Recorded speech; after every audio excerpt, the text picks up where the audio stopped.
Hi Dee, I'm talking to Judy Wake, who's very kindly agreed to talk about her experiences at Margaret River Hospital. And we're recording this on January the 12th, 2022. Why did you choose Margaret River, and did that connect with your nursing aspiration? Yes, I was working at Pemberton first and made friends with somebody who married a boy over here, and they had a farm. So I thought I'd come over several times and help with cows and things like that. And so I thought, well, when the job came advertised, I'll try for it. And Matron Flynn at the time, she liked to go out every Sunday afternoon, and she said, I see, I'm only part one mid. I haven't done full MIDI training. Oh, as long as you're prepared to cover me for a Sunday afternoon, you can have the job. So I got the job and stayed there until yonks. It was a good place to be. It was a good hospital. What was the state of the hospital at that time? Well, it was old then, but it did gradually deteriorate quite a lot. The area up the top, which became it was Margaret Cecil Rest Home, and it started off looking after people waiting for babies, as you know, and then it became the midwifery section, and we didn't like that very much because you were down the bottom at night and you had to get running up and down all the time to make sure the babies weren't choking or anything. Or if somebody was in labour, it was a bit split. And then gradually they built a little midsection down in the main hospital and turned the top one into permanent care. And I did run that for a little while, the permanent care unit. And the hospital itself, it just was going downhill all the time. There was rabbits burrowing underneath, and some of the patients swore they could hear the white ants in the walls. And I can remember when we actually finally left, we emptied the last of the things out after we'd moved up to the new hospital, and we were standing out the back there, and I can remember Caroline Scott and I had discussed dropping a match as we came out because we reckoned it was in a complete wreck. And we decided we'd perhaps better not, because we'd said it before and people would know who'd dropped the match. And of course they turned it into a community centre and it's still standing. But I think they had to do a bit of work to make sure it did still stand. What were your roles in the hospital, the old hospital? Just a single certificate sister. And I actually did do quite a lot of mid in the end because I learned a lot more as I went along. What were the sort of nursing problems you were dealing with? I think it was time a lot of the time, because you were always restricted in the budget, as to how many staff you had on. And even in those days, there were a lot of visitors came down and you could get really quite crowded. And if you had a big accident, wasn't really very much room to cope with, major accidents. In those days, we did the x-rays. Some of us nurses, sisters went up and did the course, so we could do the simple x-rays. We couldn't do the very complicated ones. I don't know, I think it was good in that if you did have a major accident, you could call on people, and they would come in and help. But you're always having to get into an ambulance and go off to Perth with these people, and that was an 8-hour return journey in those days. So, it was all really done on goodwill, very largely, to make it work properly. I think you mentioned earlier you thought you had quite a good success record in getting people away to where they could be.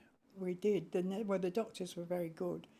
They would send us off in the back of the ambulance, and in those days, of course, there was no radio contact, so you were on your own from the time you left to the time you reached Perth. There was no contact at all with anybody, but they would give us all the instructions and set us off, and we had good drivers. I only remember I lost a baby on the way, but got it back, but it did eventually pass away. But it was something that was always going to happen. But with a lot of the adult accidents, they were managed well. And some of them, they didn't really expect them to survive, and yet they did. I think a lot of it was common sense and making do, because we didn't always have what we needed, so you made do. And once the Hospital Amenities Committee got going, well, we could have a shopping list. I think we'd put over 100,000 in before I left. We bought some mighty stuff. I always reckoned that by the time I left, that it was probably one of the best equipped small hospitals in the state, just because of that committee.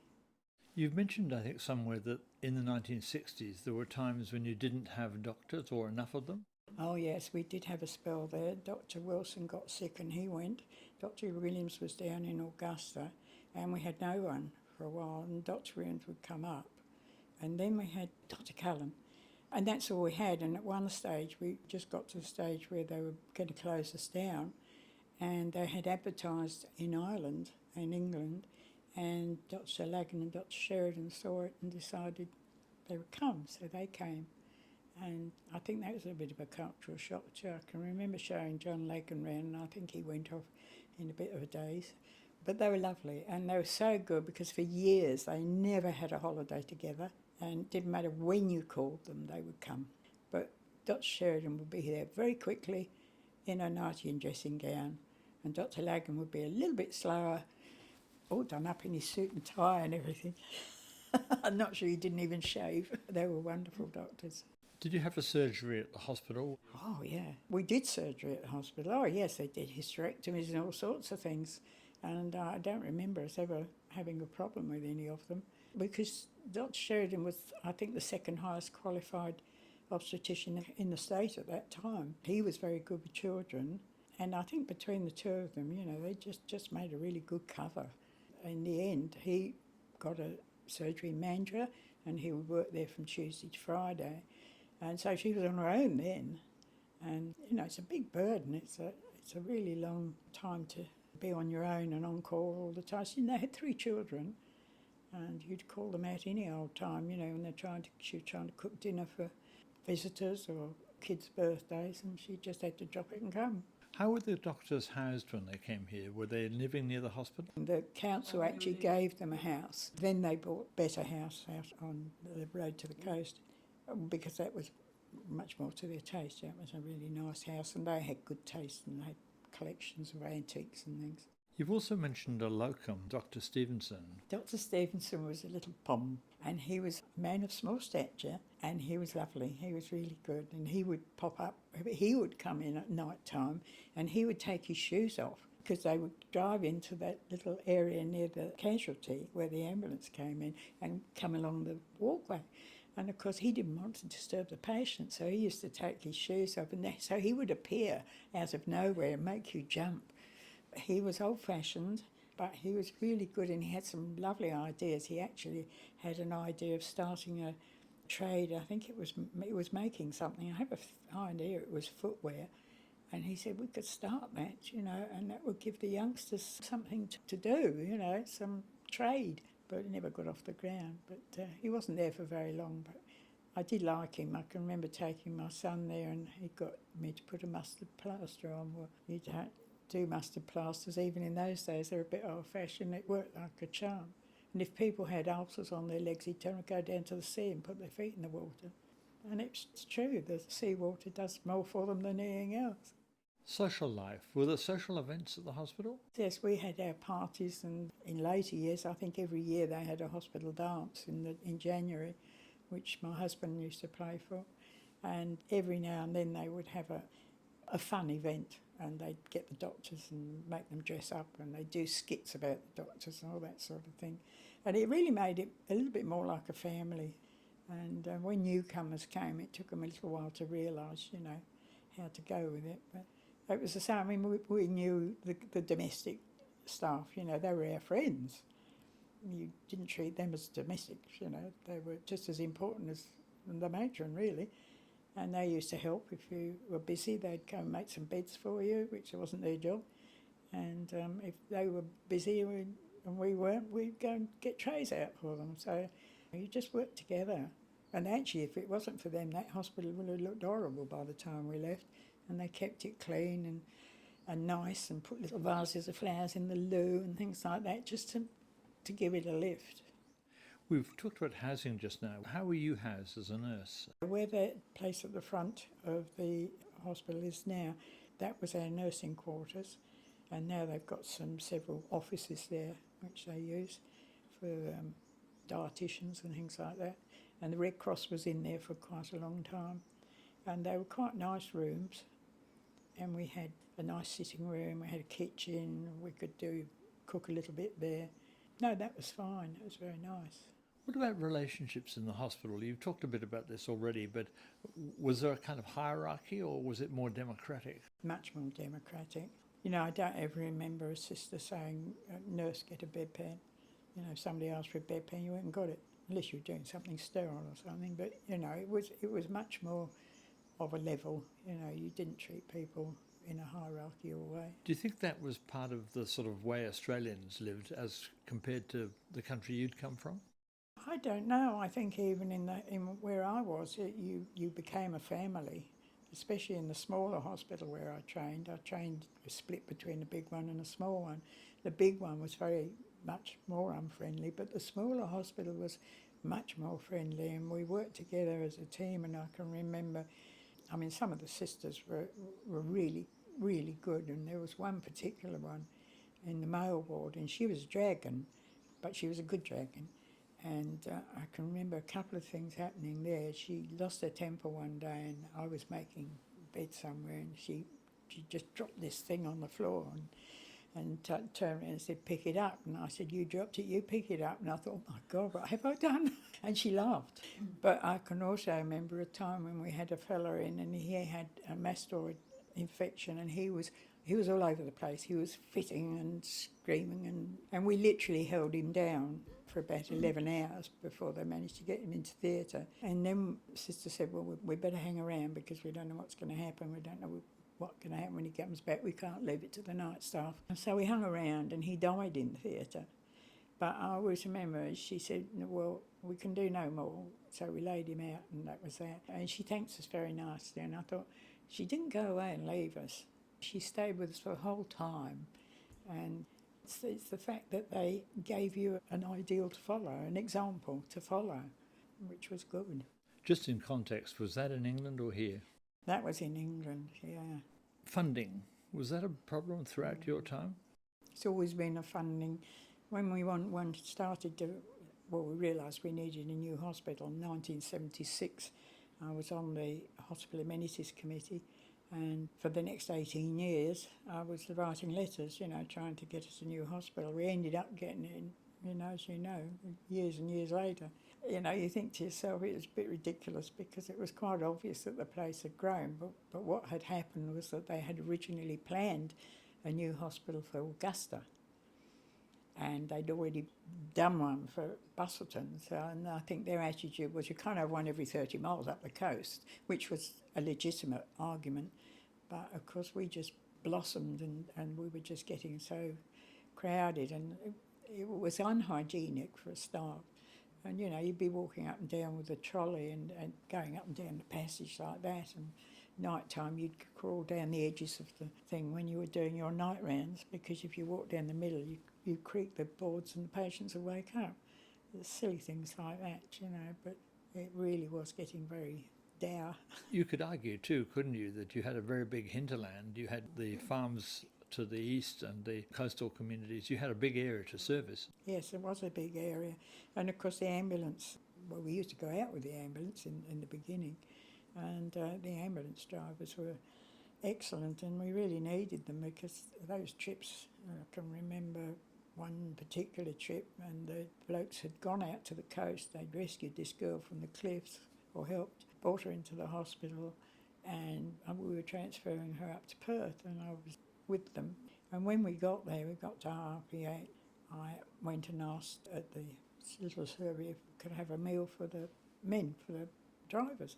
"No, you can have a sandwich." And I said, "It's not good enough," because they hadn't even had lunch. See, they'd gone out in the morning and straight up.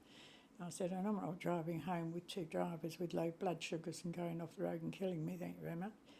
And anyway, I argued the point, and they did eventually give us. But that was a sort of attitude sometimes. And I remember taking a fella up, and I was looking after him and taking his pulse every 2 minutes sort of thing, because he was so sick, and got him there, and somebody's sister stands at the other side and says, "Oh, I haven't got a pulse." And I said, "Well, I've got one this side, so you better come round here." I said, "I haven't brought him up all this way for you to say that." It was a funny attitude sometimes when you did get to the end of your journey. But I think you got so involved because it was a bit fraught, 4 hours on your own in the back. We didn't even have a seat or a seatbelt. We sat on a box half the time, especially if you had two patients, which you often had. And the roads weren't so good in those days. No, very bumpy. And if you had people with broken femurs, it was not very pleasant for them. In your negotiations to get a new hospital, who were you dealing with? we were health department and Minister for Health. I can remember them coming down one time, and Brian Burke was Premier then, and I can remember I'd written a letter and I'd actually put a bit at the end, and this fella says, "Oh, Wake, I know that name." Oh, he says, "You're the one that quoted Shakespeare at me." And I very rudely said, "Well, I'm glad you could recognise it." And I thought afterwards, I'm going to get the sack if I do that. But they didn't understand. You felt like saying, "Well, look, for God's sake, why don't you come down and work with us for a week, and then you'll see what we're talking about." It's the same when they built the new place. They made a right mess of that. That was terrible bad design. We'll come to that shortly. What do you think persuaded Burke in the end? I think probably the things like white ants and things like that, that it was so obviously going to fall down if they didn't do something. I mean, I think they had to do a fair bit of work to get it, suitable for what they're using now. You were going to say that the new hospital had some design faults. Dreadful, absolutely stupid. They had designed it so that the casualty had one bed and an x-ray bed. Now, in the old hospital, we had the x-ray in one room and the casualty in the other. And the nurses, we were doing x-rays ourselves. So we get there, so if you've got a patient on that bed, you can't take an x-ray because you've got x-ray in the same room. And this is a hospital that's growing, and to have one casualty bed was so obviously stupid. We didn't get over that very easily. And of course, every afternoon, at the beginning of the afternoon, they would have a list for x-rays and a list for minor ops and things. And you were trying to dovetail them in to make it work, and it was just so blindingly stupid. Were you able to overcome that? Not really, it was just a menace. It just stayed a menace until we got into the stage where at least they managed to put a new x-ray. That was after my time, put the new x-ray place in separate, and then you just had two beds. Well, now, of course, they've built a big room out of it, and they've extended it and made it much different. But in those days, it was all very cramped and not at all good. And even now, you've got patients waiting to see somebody. They're sitting in the entry point, so everybody that walks through the door is saying, "Oh, I wonder what's wrong with them." There's no privacy. Did it change the culture of nursing by being in a new building? I think it did in the end. I think also what changed it was the fact that you were getting these newly trained nurses coming in, and they weren't. I mean, they did absorb in the end, but they took a while to settle in because we weren't all that prim and proper, We were.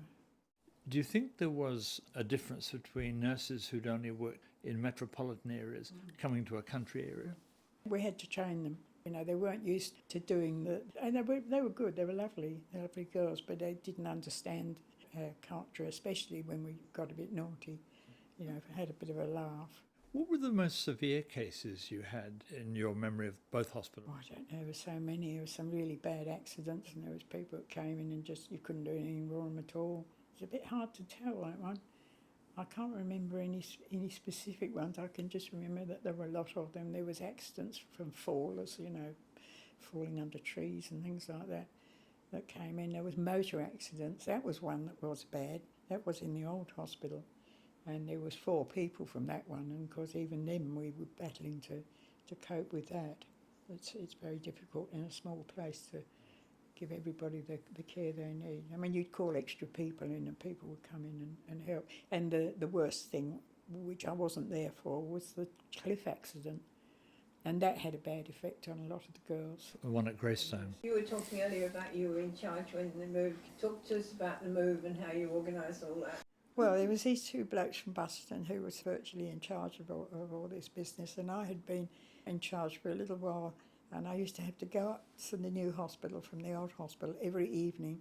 I used to have to walk round and make sure every door and window was closed, and I used to have to walk out the back door and set the alarm as I went out, and I hate things like that, I hate gadgets. So I used to go back down the hospital, and I used to phone Perth and say, "Is my hospital safe?" And they used to laugh and say, "Yes, you can go home now." But I got on well with the blokes from Busselton, and they were very good. And when it came to the actual day, there was a lot of staff came in, and they didn't get paid for it. They came in voluntarily, and we moved the patients up, and we had to keep 2 casualties open And so the casualty in the old hospital was the last thing that went. And when I locked the front door and put this notice up, and said, please go around the corner, I nearly cried. No, it was interesting. But once we were in there, then of course we started to see the faults. I can remember the man coming and do the alarms for the gas, because we had piped gas, and of course we used to have bottles in the old hospital. And he was on his way out the door, and I said, well, just a minute, can I have a contact number? And he said, oh, no, you don't need that. I said, well, what if something goes wrong? And no, he said, nothing will go wrong. So 1 o'clock in the morning, the night sister rings me and holds the phone out and says, can you hear that? And of course all the bells are going. So I get on my bike, I get in the car and go in, and I phone Busselton, because they sort of in charge of us, and said, I need somebody to come and see to this. Said, oh, no, we can't. I said, well, somebody's got to do something. I said, we can't sit here for the next 7 hours, with this noise going on. And anyway, eventually she put me through to the people that look after the mechanics and things. And he told me what I could do, because we'd been forbidden to go into the big power unit. And he told me what to do so I could turn it off. And another bit later on, the men walked out of the nursery and said, there you are, sis, your new scales are there, lovely. And they walked off, and when we went in, we couldn't make them work. And there were these new fancy things.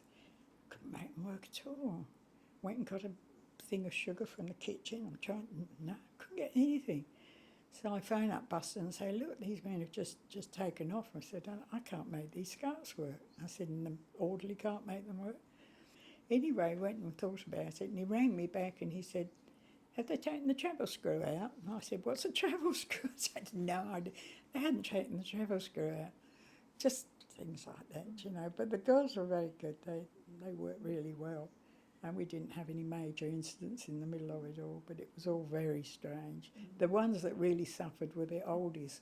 There was one little old lady, and she felt the cold very badly, and we used to let her have her heater on in her little room, and we put her in this room, and we weren't controlling the heating anymore. It was coming from up in the ceiling. And she died, and I swear we froze her to death. We put her hot water bottles in, but we weren't allowed to put heaters in, and it just wasn't right for her. I don't think that place was nearly as nice as the old... There was a little old building that they were in, but it was a home, not a row of wards, as it were. And there was lack of storage, They'd have this one tall thing to put all their clothes in. You had to make the family take all the winter stuff home so you could put the summer stuff in and swap over. We were talking about the ambulance services a while ago. Was that part of the problem even in the new hospital? Did you still had to get a better service than you were getting? I think it was pretty good at the beginning. I think now it's just that there's so many people coming down and so many people needing to be transferred, because our beds at the moment apparently have been shoved full of people who can't get care beds. So they're sitting in hospital when they should be in Mirambina. Mirambina's overflowing. It's really hard. Nurses have a physically tiring job, don't they? What were the effects of long periods of nursing on nurses? I think every nurse, when she comes to the end of her period of nursing, has got a bad back. I had a bad back from 1965. Well, actually, I have got a spinal thing there, which is just sort of going to close up and make me paralysed. But in those days, I just thought I had a nurse's back, and you just put up with it. Due to what? Handling of patients? We did have a lifting chair. Actually, when I was working at Pemberton, we had a very simple one, and it worked beautifully. We got a fancy one at our hospital, and the patients didn't like it. They didn't feel safe, and I didn't feel safe with them. It was stupid, because if you look at it, you've got a little old lady. She needs to go to the loo. So if you're going to have to take her out, put her into this sling, take her out the sling, put her on the loo and do it all backwards. Well, by the time we've got up the passage, she's probably piddled all out there. All you have to do is to lift them up, turn them around, put them on the commode next to the bed. And that sort of thing irritated me, because I thought that is more sensible for the patient and more sensible for the nurses. Like I say, with little old ladies need to go to the loo in a hurry, that sort of thing doesn't work. But that's a matter of common sense to me. You just don't take them to the loo, you use a chair. Was that problem acknowledged by the medical fraternity, that nurses were incurring that kind of... I'm just trying to think now. Yes, I suppose they did, because if somebody couldn't do anything, they just ended up in permanent care. And in those days, there weren't all the places it wasn't, I don't think there was one in Augusta at that time, but there's not enough beds. We've got such an old population and they're sort of queuing up to get in, and you can't just put them out, and you can't have them blocking the hospital beds, so it's a real problem. They really need another old people's place. On a lighter note, I believe you had one interesting animal encounter at the old hospital. Yeah, it was on evening shift and suddenly saw a kangaroo jumping up and down the passage. And we're chasing this damn thing. It wasn't a very big one. And we chased him up and down. He ended up in casualty and didn't do very much for the trolleys in there. But we slammed the door on him because we thought, well, we can't keep chasing him around. He's going to pool up the passage. And I wasn't quite sure what to do. So I thought, I'll phone the club. One of the blokes down there might know if somebody locally has a pet. And they didn't have any idea. And anyway, in the end, somebody did come and take it away for us. But yeah, I thought, only in Australia can they say, only in Margaret River can you get a kangaroo in. Now, here's a case of temporary care, but did the hospital involve finally permanent care for very badly off patients? Well, just your outpatients get so busy, you get a queue. And when you have visitors as well, you just get a whole long queue of people. And Heather took me in one evening over a long weekend and we waited 5 hours. And then I didn't see a doctor. I just got a prescription and got sent off. And a few weeks later on, I had to go in. They took me in by ambulance and I was laid there for 3 hours before somebody saw me.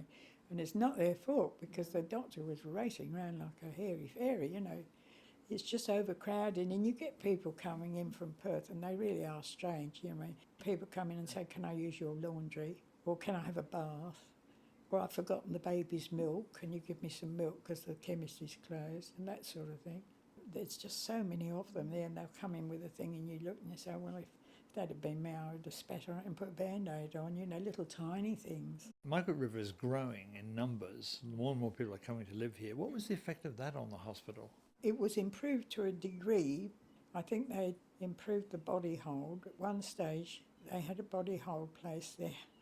And in the old hospital, there was a shed out the back. We called it the cream shed because that's what it looked like. We used to take the bodies out there and they used to be collected. And when we got to the hospital, what it was virtually a cupboard, and you just opened the door. You could just get the stretcher in. You could just move over into this little alcove. Well, if you've got somebody who wants to see their deceased, you don't want that. And we used to try and get them to see them in their bed anyway. But that was very difficult. And eventually they had to build another one down past the kitchen. Well, there again, you don't really want to be taking your bodies down past the kitchen. Deadly. What was the state of the hospital when you finally quit nursing? I can remember one occasion somebody, it was very plain, but somebody died and we asked the family, and they came and saw them, and one lassie didn't want to. And then she changed her mind, but we'd already moved the grandma up to the cream shed, and I can remember Edna Cousin and I, we grabbed a vase of flowers from one of the patients, said, can we borrow these? And went up and we made the patient presentable, but there was a light without a shade right over. And we thought, this isn't very nice. And I can remember Edna climbing up on the sink with a piece of string, trying to get this globe so that bulb wasn't hanging over. And you go to that much trouble, to do that because this is the last time they're going to see them. You don't want them to think they've just been shoved into a shed. Why did you call it the cream shed? Because it looked like one. It looked like the cream sheds they used to put at the gate for the creamy to collect the cream.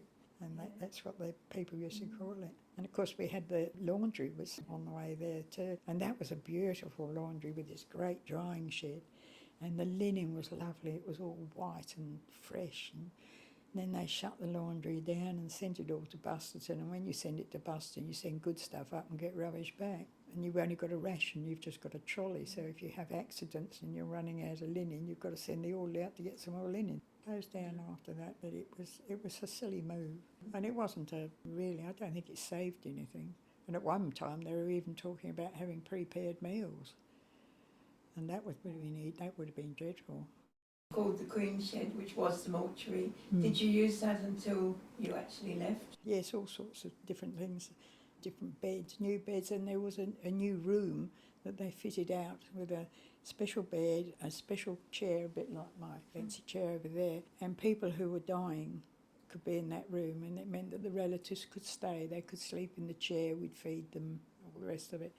And they had it all done up specially for that, which was really nice. And there was just all sorts of general things, you know. They wanted new scales. We got new scales. We warming cupboard for the blankets, you know, for casualties, so good for a shock patient and all that sort of thing. And the only problem was you could never get anything locally. It all had to go through the government supplies, which always meant that it was 6 times more expensive than it would have been. Judy, the Hospital Amenities Committee, they did some pretty good things for the hospital. Oh, yes, definitely. But no, they did a heck of a lot. And the committee was good, but so was the community. I could get my pad out and I could go right the way round town, and we were going to have a raffle, and I'd go into every shop and ask them if they would like to donate to our raffle. And I'd say, I know you get asked for a lot of things, so if you don't want to, just say so. Or if you want to make up your mind, I'll come back next week.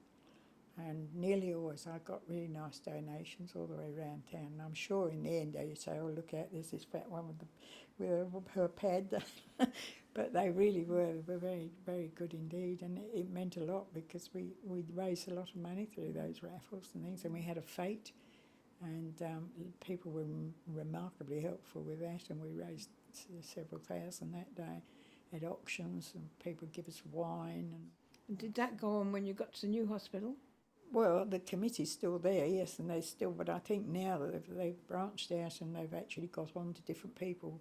I think the brewery down the road, they're ones that have done quite helpful donations. But I did work out that we had put over 100,000 in before I left. And then, of course, some of the girls on the committee, or certainly hospital girls, we also did the airstrip. We formed a committee and we actually got the airstrip. Was Rakestar involved in that? Oh yes, yeah. That was a big thing. But there again, you get people like Jimmy Archibald. You know, you go and say, "Oh, Jimmy, can you?" Yes, I'll do some. And there was another that did some as well, and they did that work for nothing. But Jimmy would say, "I can do so much, and that's it, and that's fine." You knew where you were, and we had a lot of men came out and with spades and did all sorts of jobs. And we also built a little building there because when the pilots came down in those planes, there was nowhere for them to go to the loo unless they came into the hospital. But if you'd taken a patient out there, they'd have to go bush if they wanted to pee. And that was ridiculous. And it also meant that they had to look over the patient, so it meant you had to open the back doors and then they'd be examining the patient before they put them on board. So we built this little building so they had a toilet there and a wash basin, and they could examine the patient there. That was a much improvement, but all sorts of bits and pieces. And I know everybody was trying to get the new hospital, but after you came in 1964, was there any new building done at the old hospital? The birth suite, was that there when you were there? Oh, that was the only thing, yeah, that was towards the end. I think it's the only thing, yeah, because we used the front room, a single room, as a private special, and there was 2 rooms down the back of the hospital, and we used them as isolation. And then there was 2 4-bed wards and a 7-bed ward for the men. And the children's ward had 7 cots and beds in it, which actually mucked our figures up because when we moved, we had the same number of beds, and people were saying, "Oh, that's stupid. Why do you have the same number of beds?" But the figures didn't change. Our admission figures didn't change much for about 4 years. And it was because the children's ward wasn't being used. Instead of having those beds empty, which a lot of the time they had been empty, they were being nursed in an ordinary ward. So the figures were lying, and it wasn't until about 5 or 6 years afterwards that the figures actually started to say that we needed more beds. Because those children's wards would have been built when it was still diphtheria and infectious diseases, wouldn't it? Yeah. In the late 50s, 60s. Yeah, well, it did. It had, I think, 3 cots and 4 beds in it. So the birth suite was built later? Yes, that was just sort of added on at the end. It wasn't really very satisfactory, but it was better than running up and down to the other place. And it was good that we had the permanent care because there was nowhere for them to go. There was no Baptist care at that time. So they had to go off to Busselton or further afield, and it's not very much fun for old people to be taken out of their own district, so the family, I mean, a lot of families didn't have that many cars and things and the time to keep nipping up to see grandma, so they would get abandoned. They got abandoned even when they were there. I used to ring people up and say, you're going to come and take mum out for Christmas, you know, and they'd say, oh, yes you are, come and take them out for just a few hours, didn't have to be all day.